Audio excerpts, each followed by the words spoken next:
dacă este o poveste potrivită.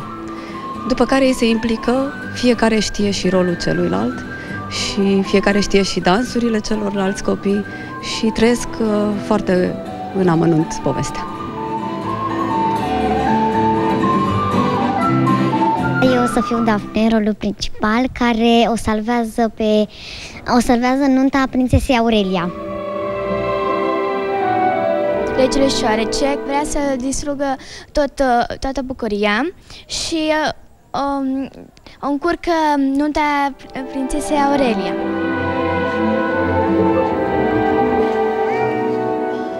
L-a furat cu regele Șoarece și mămica mea și Panseluțele să interpreteze. Înființată în urmă cu 14 ani, Școala de Balet și Limbi Străine Educa pregătește anual peste 100 de copii pentru viitoare cariere coregrafice, dar și pentru o înțelegere mai bună a artei în general.